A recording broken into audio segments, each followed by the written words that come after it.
Bihar police के DGP Gupteshwar Pandey, कुछ second मैं उनसे सीधी बात करूंगा और उम्मीद करूंगा आप लोग सुने जरा उनकी बात को कि वो कह क्या रहे हैं। गुप्तेश्वर पांडे जी, आपका आज तक पर स्वागत है।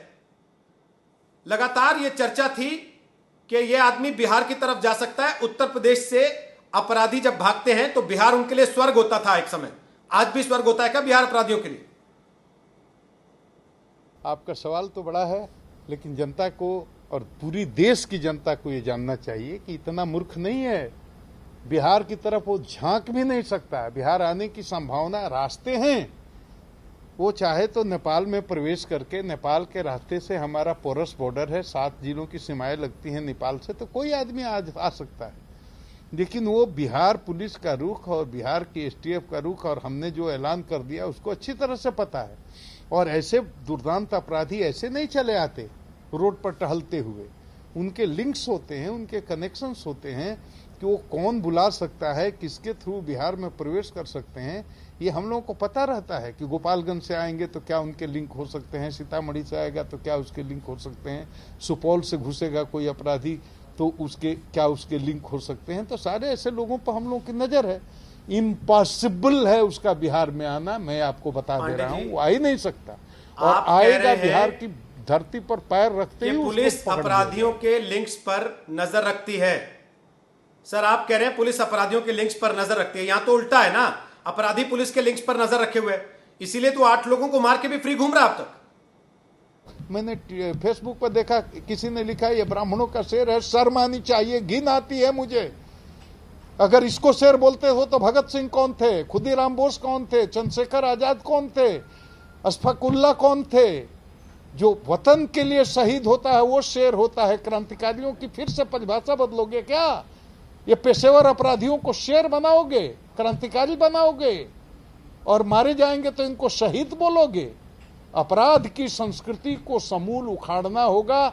इसमें आम जनता को ये समझना होगा कि अपराधी जात का देखकर अपराध नहीं करता है। ये शेर है। पहली इसमें जो मारा गया डीएसपी किस जाति का था? जिस शुक्ला जी की थाने में जाकर के इसने हत्या की थी वो किस जाति के थे? एक पांडे जी की इसने हत्या की थी वो किस जाति के थे? अपराधी जात देख करके अपराध करता? चोरी, लूट, बलात्कार, अपहरण, डकैती, ये हत्या ये जात देख कर करता है क्या?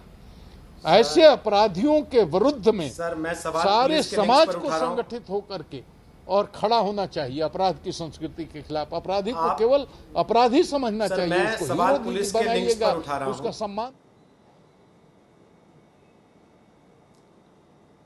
सर, मेरा सवाल पुलिस के लिंक्स पर है और आप जनता के लिंक्स की बात कर रहे हैं और कह रहे हैं कि समाज को उसके खिलाफ खड़ा होना होगा।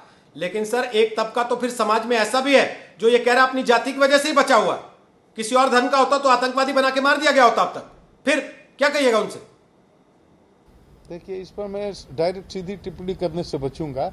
मैं सिर्फ ये कह रहा हूं कि अपराध की संस्कृति की जो बात कर रहा हूं उसको आप समझिए कि मैं मूल में, जड़ में जा रहा हूं कि अपराधी की इतनी हैसियत हो जाती है जब जात के नाम पर हम अपराधी को समर्थन देने लगते हैं, सहयोग देने लगते हैं, उसको हीरो बनाने लगते हैं, शेर बनाने लगते हैं, उसकी पूजा करने लगते हैं, फूल माला पहनाने लगते हैं, उसका सामाजिक सम्मान करने लगते हैं, उसके पीछे खड़े होकर उसका जिंदाबाद करने लगते हैं, तो उसकी ताकत धीरे धीरे धीरे बढ़ने लगती है।